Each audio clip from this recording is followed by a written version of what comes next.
श्री हरि। यह प्रवचन सेठ जी के द्वारा एकांत में गंगेहर की कुटिया में दिनांक 12 मई 1959 को दिया गया। पैड संख्या 122, प्रवचन संख्या 8। विषय रहस्यमय प्रवचन। मैं अपना समय खोता नहीं, व्यर्थ नहीं बिताता। जब चुपचाप बैठा रहता हूँ तब भी नाम जप चलता रहता है। समय फालतू नहीं खोना चाहिए। सत्संग में आने वालों को 5 मिनट पहले आ जाना चाहिए। अपने मन के अनुकूल या प्रतिकूल जो भी घटना होती है वह अपने लिए मंगलमय विधान है। उसके प्राप्त होने पर प्रसन्न रहें।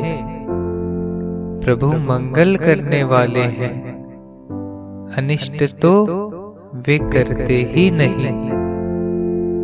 सत्संग कर रहे हैं, यदि कोई नास्तिक आदमी आ जावे और वह अंट शंट पूछने लगे तो विघ्न नहीं समझें, उसमें प्रसन्न रहें। अगर विघ्न मानते हैं तो नीचा दर्जा है। वह नास्तिक आदमी भगवान का भेजा हुआ है। भगवान अपनी परीक्षा कर रहे हैं। अगर विघ्न मान लिया तो परीक्षा में फेल हो गए और उसको पुरस्कार मान लेवे तो पुरस्कार है। बीमारी आती है तो औषधि करनी चाहिए। जैसे प्यास लगती है तो जल पीना पड़ता है, इसी तरह से औषधि लेने से बीमारी अच्छी होने लगे तो खुश नहीं होना चाहिए। यदि बढ़ती है तो दुखी नहीं होना चाहिए। कोई द्वेष भाव वाला आ जाए तो चुप हो जाना चाहिए।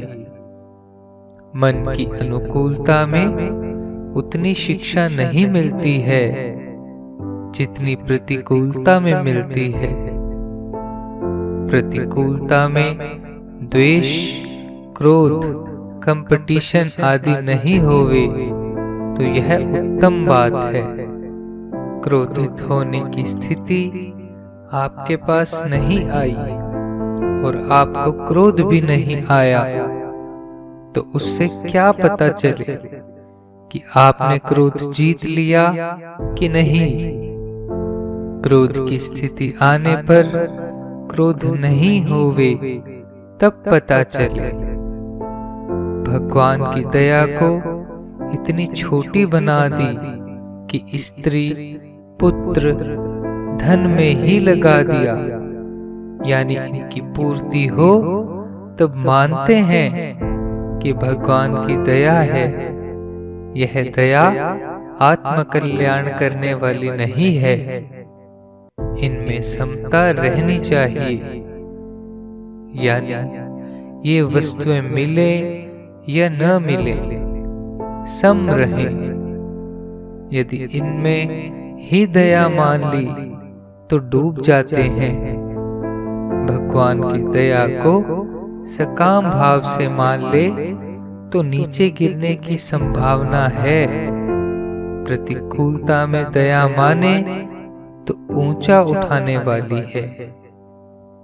बीमारी आवे तो भगवान सावधान करते हैं कि मृत्यु आने वाली है और रोग जो होते हैं वह पाप का फल है।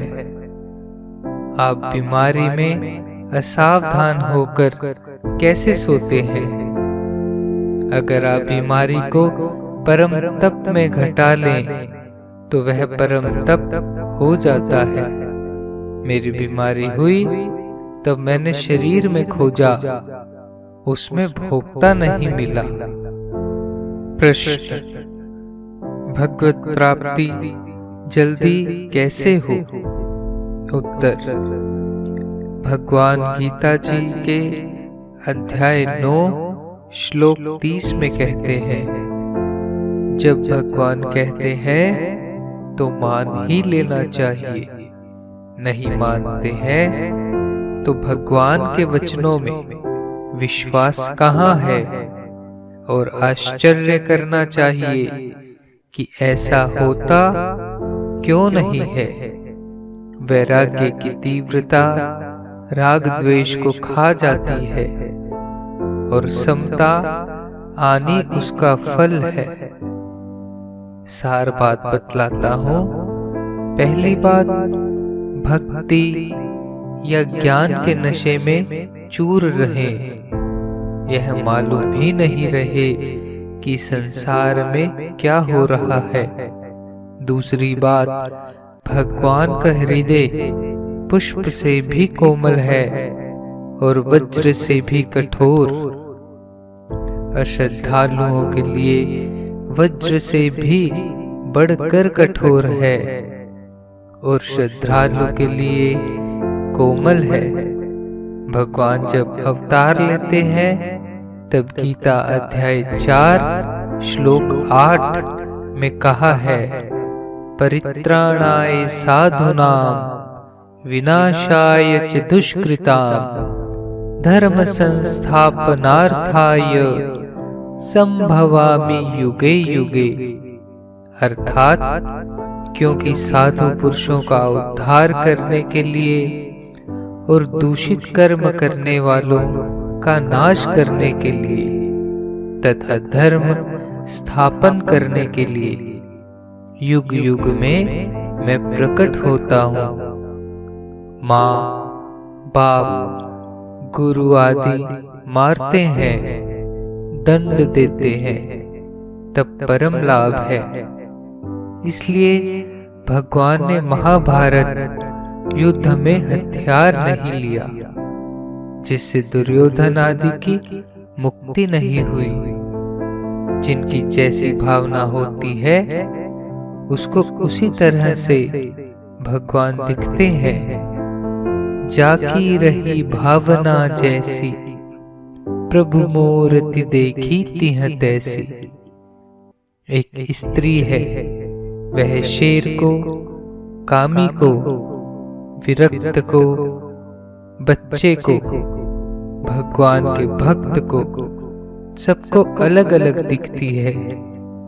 इसी तरह से भगवान भी सबको अपनी अपनी भावना के अनुसार अलग अलग दिखते हैं। जैसे भगवान श्री कृष्णचंद्र जी जब मल्ल युद्ध के लिए गए थे तब उन मल्लों को काल के समान दिखते थे, वहीं गोपियों को प्रियतम लगते थे। जब हमको भावना ही करनी है तो ऊंची से ऊंची करनी चाहिए। ऊंची भावना क्या है? रामचरितमानस के किष्किंधा कांड के 3 दोहे में आया, सो अनन्य जाके असी मति न टरई हनुमंत, मैं सेवक सचराचर रूप स्वामी भगवंत। अर्थात हे हनुमान, अनन्य भक्त वही है जिसकी ऐसी बुद्धि कभी नहीं टलती कि मैं सेवक हूँ और यह चराचर जड़ चेतन जगत मेरे स्वामी भगवान का रूप है। और गीता जी के 7वें अध्याय के 19वें श्लोक में कहा है, बहुनाम जन्मनामन्ते ज्ञानवान माम प्रपद्यते वसुदेवः सर्वमिति स महात्मा सुदुर्लभः। अर्थात बहुत जन्मों के अंत के जन्म में तत्व ज्ञान को प्राप्त हुआ ज्ञानी सब कुछ वसुदेव ही है। अर्थात वसुदेव के सिवाय अन्य कुछ है ही नहीं। इस प्रकार जो मेरे को भजता है वह महात्मा अति दुर्लभ है। भगवान ने दया करके मनुष्य का शरीर दे दिया तो यह अंत का जन्म ही है। 84 लाख योनियों में मनुष्य का शरीर अंत का है। भजन साधन करके उससे काम बना ले तो यह अंत का जन्म है। तो यह धारणा करनी चाहिए कि भगवान ही अनेक रूप धारण करके लीला कर रहे हैं। क्रिया मात्र भगवान की लीला है, वस्तु मात्र भगवान का स्वरूप है। भगवान बछड़े बन गए थे, वह लीला थी। यदि अपने यह समझ लें कि सारे रूप भगवान ने धारण कर रखे हैं तो सब में भगवत भाव भी हो गया और श्रवण भी हो गया। ये बहुत ऊंचे दर्जे की बात है। भगवान का मिलना सुगम से सुगम और कठिन से कठिन है। जिसमें श्रद्धा विश्वास है उसके लिए बहुत सुगम है, और जिसमें श्रद्धा विश्वास की कमी है उसके लिए कठिन से कठिन है। आपने भगवान को कठिन मान लिया है, इसलिए उनकी प्राप्ति में देरी हो रही है। आपने साधन थोड़ा किया और मान बहुत लिया। आप हिसाब लगाओ, आप कितने समय भजन करते हो और कितना समय दूसरा काम करते हो। एक आदमी 1 करोड़ रुपया रोज कमावे, वह भी कहता है कि कमती है। इसी तरह यदि 2400 घंटे भजन होने लगे तो वह भी कहेगा अभी भजन थोड़ा होता है। माला तो कर में फिरे, जीभ फिरे मुख माही, मनुआ तो चहुं दिसी फिरे, यह तो सुमिरन नाही। अपना जो साधन है वह बेगार काटने की तरह से हो रहा है। अगर भगवान में प्रेम हो जावे तो भजन छूटे ही नहीं। जैसे प्रहलाद मीरा आदि को कितनी कठिनाई हुई पर उनसे भजन छूटा नहीं। भजन करते समय ऐसा समझें कि सब रोमों से नाम जप हो रहा है।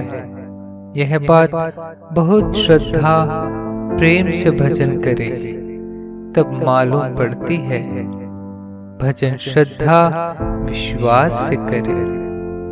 जो भजन से पापों का नाश मांगता है वह तो भूल करता है, क्योंकि अंधकार का नाश तो सूर्य भगवान के आभास मात्र से हो जाता है।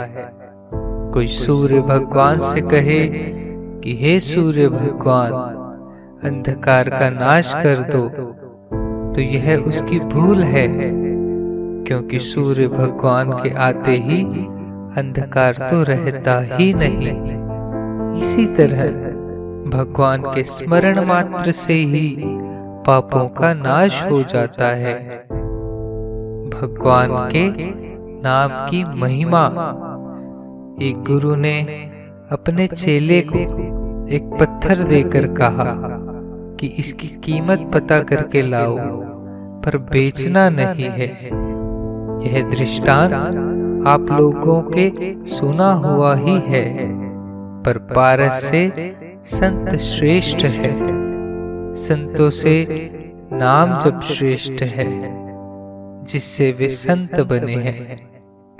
नाम जप से भगवान बढ़कर श्रेष्ठ है। भगवान सबसे श्रेष्ठ है।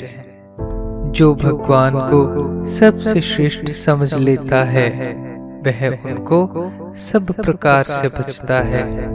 वह कभी परमात्मा को भूल नहीं सकता। गीता के 15वें अध्याय के 19वें श्लोक में भगवान कहते हैं, यो मामेवं सम्मूढ़ो जानाति पुरुषोत्तमं स सर्वविद् भजति मां सर्वभावेन भारत। अर्थात हे भारत, इस प्रकार तत्व से जो ज्ञानी पुरुष मेरे को पुरुषोत्तम जानता है, वह सर्वज्ञ पुरुष सब प्रकार से निरंतर मुझ वसुदेव परमेश्वर को ही भजता है। जब वह परमात्मा को कभी नहीं भूलेगा तो परमात्मा भी उसको कभी नहीं भूलेंगे। संसार के पदार्थ स्वतंत्र नहीं हैं, वे इच्छा करने से नहीं मिलते, वे तो प्रारब्ध से मिलते हैं। भगवान स्वतंत्र हैं और वे इच्छा करने से मिलते हैं। भगवान आज ही मिल सकते हैं। आप एक भगवान के सिवाय और किसी चीज की इच्छा नहीं रखें। अपनी जो स्त्री, पुत्र, धन, मान बढ़ाई आदि में प्रीति कर रखी है, अगर उन सब से प्रीति हटाकर एक भगवान में ही प्रीति हो जावे, तो भगवान तो आपके पीछे पीछे फिरने लग जाए। दूसरों में आपकी प्रेम भक्ति होगी तो भगवान नहीं आवेंगे। वह व्यभिचारिणी भक्ति है, उससे भगवान नहीं आते। केवल भगवान के मिलने की उत्कृष्ट इच्छा हो तब भगवान मिले, बिना रह नहीं सकते। लोग रुपए, स्त्री, पुरुष चाहते हैं, पर मिलते कितनों को हैं। जितनों के प्रारब्ध में होता है उतनों को ही मिलता है। यदि भगवान में श्रद्धा, विश्वास, प्रेम या उत्कृष्ट इच्छा होवे, तो इनमें से एक एक बात भगवान की प्राप्ति कराने वाली है। गीता के 9वें अध्याय के 26वें श्लोक में भगवान कहते हैं कि प्रेम से दिया हुआ हो तो मैं खाता हूँ। तो क्या भगवान ने झूठ कहा है? पत्रम पुष्पम फलम तोयम यो मे भक्त्या पर्यच्छति तदहं भक्त्युपहृतम अश्नामि पर्यतात्मनः। अर्थात हे अर्जुन, मेरे पूजन में यह सुगमता भी है कि पत्र, पुष्प, फल, जल इत्यादि जो कोई भक्त मेरे लिए प्रेम से अर्पण करता है, उस शुद्ध बुद्धि निष्काम प्रेमी भक्त का प्रेम पूर्वक अर्पण किया हुआ वह पत्र, पुष्प आदि मैं सगुण रूप से प्रकट होकर प्रीति सहित खाता हूँ। आप प्रेम से देंगे तो आज भी भगवान आकर खा सकते हैं। श्रद्धा किसे कहते हैं? जैसे द्रौपदी ने वनवास में भगवान को बुलाया और भगवान आ गए। भगवान ने सहदेव से कहा कि दुर्वासा जी को भोजन करने के लिए बुला लाओ, तो वह बुलाने चले गए। यह श्रद्धा है, क्योंकि वहां पर खाने की एक भी चीज नहीं, किंतु भगवान ने कहा बुला लाओ, तो बुलाने चले गए। नारायण नारायण नारायण श्रीमन नारायण नारायण नारायण नारायण श्रीमन नारायण नारायण श्रीमन नारायण नारायण